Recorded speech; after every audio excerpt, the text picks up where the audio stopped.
So here's my honest advice about becoming a dental practice owner. Becoming an owner is great. Owners make on average $150,000 more than associates do. Some make quite a bit more than that. But that's not to mention the level of freedom and control that you have as the owner of your own business is so much greater than when you're working as an associate. So who should become an owner? Who should not become an owner? And if you do want to become an owner, what are the steps that you need to take? So let's start out with who should become a dental practice owner. In my mind, there's really only two questions that you need to answer. Number one, do you want to work at least 3 days a week? And number two, are you prepared to live in the same place for at least 4 to 5 years? If you answered yes to both of those questions, then you are ready to be a practice owner. Most dentists are eventually going to become practice owners. When you look at ownership rates among different age groups, those that are ages 54 to 64,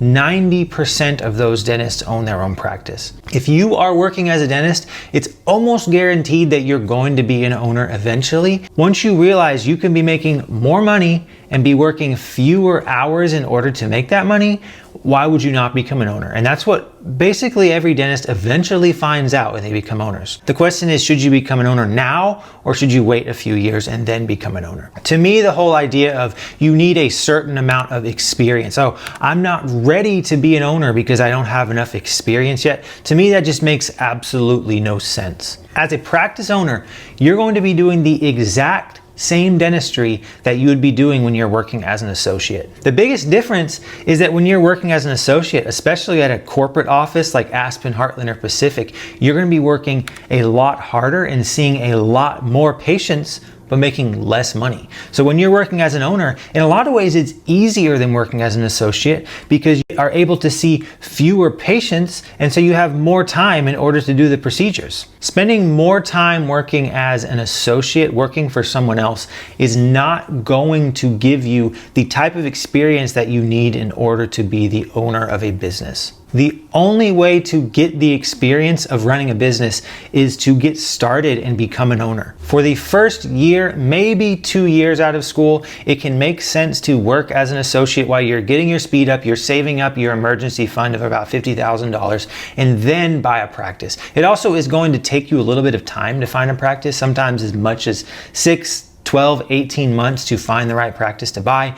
So you're going to be working as an associate for a little while after you graduate from school. But once you've worked for a year or two, there's absolutely no reason to continue working as an associate. At least not because you don't have the experience. Now, there are a few reasons why you might want to remain an associate a little bit longer, and that's what I want to talk about next. So who should wait to become a practice owner? Number one, for anyone who doesn't want to work at least 3 days a week right now, then maybe it's not the best time to become an owner. If, for instance, you're pregnant and you're expecting to have a child within the next few months, it's probably not the best time to buy a practice. But once you finish having children, I would not wait more than a year or two before you buy your own practice. The idea that as a mother, it's easier to be an associate rather than an owner is just simply not true. I have heard from a lot of successful female dentists who are also mothers who say that becoming an owner was one of the smartest moves that they have made. As an associate, you have to work according to the schedule set by someone else, and it's really difficult to cancel your schedule or to change last minute and make changes based on, let's say your kid is in daycare and gets sick and you have to go pick your child up. As an associate, you have to go ask the 25-year-old office manager up front for permission in order to leave. But when you're the owner of the practice, you just tell the scheduler at your office to reschedule your afternoon patients and you do what you want to do. You are the boss, you're in charge, and no one can stop you from doing whatever you want to do when you are the owner. The amount of freedom and control that you get by being able to set your own schedule is something that you just don't have when you're working an associate job. If you need to pick your kids up from school at 3 o'clock, just say, my last patient is going to be scheduled at 2 o'clock, and then you can be out of there by 2:45 to pick up your children at 3. I'd like to see you try to apply for a job at Pacific Dental and tell them that your last patient has to be scheduled by 2 p.m. When you're working for someone else, you're just not going to have that type of freedom. Maybe you're thinking, does it really make sense for me to be finished by 3? Will I still be making enough money in order to run this business? When you're the owner, you set up the business to run how you want to run it. I personally set up my office to where I would be out of there by 4, but I wasn't starting until 9 a.m. If you want to start at 8 or 7, you could easily get done by 2 or 3 and still be making a lot of money. But keep in mind, I was only working 3 days a week. Maybe you want to work 4 days a week, but then you're working from 9 to 2. The point is that you can set up your schedule however you want, because when you own the business, you own the schedule and you get to decide when you work. You don't have to ask for permission to take vacations. You don't need to ask for permission to take sick days. You work whenever you want to work because you are in charge. The second reason you might not want to commit to buying a practice yet is if you're not able to commit to living somewhere at least 4 or 5 years. Really, the main advantage of working as an associate is that you don't have to worry about selling the business when you leave. If you're not married yet and you're planning on getting married, probably not the best time to buy a practice, simply because what if you find a spouse and you have to move? If you want to get married and have a family, I honestly do not even recommend working full-time. If I was not yet married and didn't have a family yet, I would probably only be working 2 days a week, especially if I was a female, and I would be doing everything I can to socialize and to meet people and to work on building up my family first. Once you become a practice owner, you're going to be making a lot more money, but it is going to require a lot of energy and effort up front. Working as a dentist takes a lot of time and a lot of energy. Whether you're working as an owner or working as an associate, it doesn't matter. You're going to be spending a lot of your energy on your job. If you're not careful, I know a lot of dentists that are in their late 30s, early 40s, and have yet not got married and don't have a family yet. Look, I'm not here to tell you that you have to get married or have to have a family, but if that's something you want, I personally would focus on that first before focusing on my career as a dentist. You can easily make enough money as a dentist working even just 1 or 2 days a week. Once you have a solid base of a family and a place that you want to live, then it's time to start taking work seriously and finding, a practice to buy, and that's when it's the time you want to focus on your career. So in summary, if you want to become a practice owner, my advice is to make sure you figure out your life situation and then make sure you're ready to work at least 3 days a week, and then it's time to buy a practice. So once you decide you're ready to buy a practice, what are the next steps going to be? First off, you're going to need to decide if you would rather do a startup or an acquisition. What are the pros and cons of doing a startup versus an acquisition? I mean, the big advantage of doing an acquisition is that you're going to have patients right away and you're going to start making money right away. In almost every situation, it's better to do an acquisition. When I first graduated, I thought I wanted to do a startup, but once I got started looking into it and really investigated it, I decided it made absolutely no sense to do a startup when I could buy a practice that was already functional and start making money right away. If you do a startup, it might take you multiple years in order to even start being profitable. And just because you're quote unquote profitable doesn't mean you're making a lot of money yet. I've met some dentists who have done startups where it's taken them years and years to actually start making money. But when you buy a practice, if you buy the right practice, you can literally start making good money from day one. The biggest reason that I decided not to do a startup is oftentimes when you do a startup, if you don't have enough patients right away, which you likely won't unless you just happen to be in some part of the country where there are just no dentists around and there's a huge demand for a dentist, built up demand, and you have a lot of patients day one. Most places aren't going to be like that. So oftentimes you have to continue your associate job while you do the startup. I mean, if you love your associate job and you're all right working there another 3 to 4 years while you're getting your startup off the ground, go for it, have fun. But for me, I was ready to be an owner. I wanted to be the boss. I didn't want to keep working for someone else. So for me, it absolutely made sense to do an acquisition. Even if you have thought about it and have decided you want to do a startup, I still recommend you keep in touch with the practice brokers and are looking around at acquisition opportunities, because you might find just the perfect opportunity and decide that it's better than doing a startup. Now, keep in mind, when you buy an existing practice,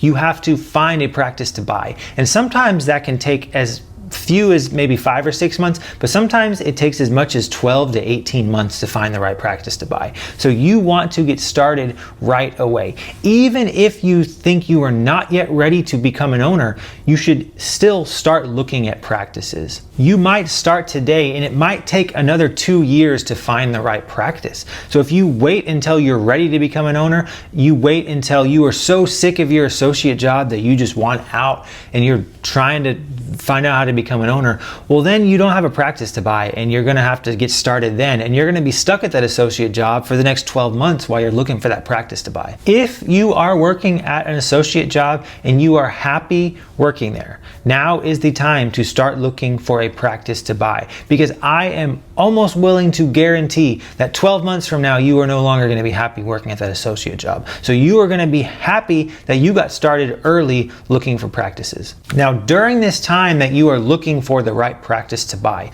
you want to make sure that you are keeping your expenses low. Now is not the time to buy a new house. Now is not the time to buy a new car. If your car breaks down and you have to get a new car, find a cheap used car that you can drive for the next 1 to 2 years while you're working on saving up for this practice. You are going to want to save up at least $50,000 and make sure that you don't have any debt other than student loans. The banks are going to want to see that you are smart with how you manage your money. The way that you run your personal finances is likely going to mirror the way that you run your business. And the banks understand this. So if they see someone who has been able to save up $50,000, $100,000 and doesn't have any credit card debt, they're going to be a lot more confident in giving you a loan than if you come to them with $20,000 in credit card debt and no money saved up. On top of that, when you buy a dental practice, even if on paper you are making money on day one, sometimes it takes time for that money to actually hit your bank account. For instance, if you're working at a practice that takes insurance, sometimes the insurance companies can be slow to actually send you the money for the work that you've done. It's not uncommon for you to receive the check for some work that you did 2, 3, 4 months after you did that procedure. So you need to be prepared that there might be a little bit of time after you take over the practice where you're not actually bringing any money home. For this reason, it's vital that you save up an emergency fund. You want at least 6 months worth of your expenses. So assuming you're living on about $100,000 a year, you want to make sure you're saving up about $50,000 in an emergency fund. Now, once you find the practice that you want to buy and you make an offer and that offer is accepted, that's when you want to turn in the notice at your job. The due diligence process of buying a practice can take anywhere from a month to up to 3 to 4 months. If it was me and I was working as an associate and I was about to buy a practice, I would aim for a 2-month due diligence process. I would give my job a 1-month notice, and then I would take a month off before I bought the practice. Trust me, you're going to be glad that you have a little bit of a break before taking over the practice. First off, there's going to be quite a lot of work to do before you buy the practice. Signing up for insurance companies, etc., making sure you have all the supplies you need, working through the closing process, working with banks, working with your lawyer. It's going to be a lot of work. I would also look into maybe scheduling a vacation, doing some traveling, taking a little bit of time to relax, because once you take over the practice, it's going to be a lot of work for at least the first 6 months. Just keep in mind, once you take over the practice, it's going to be a lot of work for a few months. That's just part of the process. Anything that is worth doing is going to be hard. That's just life. It's going to be hard when you buy a dental practice. When you become a practice owner, there is going to be a learning period. I'm not saying that it's going to be easy. It is going to be very hard, maybe the most difficult thing you've ever done. You've made it through dental school, so you can do this. Like, you are smart enough, you are strong enough, you have enough willpower to push through, and you are able to learn how to be a business owner. But there are a ton of things that you don't yet know how to do. You are going to be learning more in the first 6 months of owning a practice than you learned probably the entire time that you were in dental school. At least you're going to be learning more things that actually matter in real life during that first 6 months of owning a practice. But if you made it through dental school, you passed your boards, you got this, you can handle this, you are going to be a great practice owner. You just have to get started. The sooner you get started, the sooner you're going to learn how to be a practice owner. The only way to learn is by getting started. There is no dental practice owner school out there. It doesn't exist. It's never going to exist, because because the way that you learn how to be a practice owner is by owning a practice. And the only way you own a practice is by getting started in finding a practice to buy. If you would like help with the process of buying a dental practice, I have a service where I help dentists through every step of buying a dental practice. You can find my information, my email, and my website down in the description. If you are ready to become a practice owner, don't hesitate to reach out.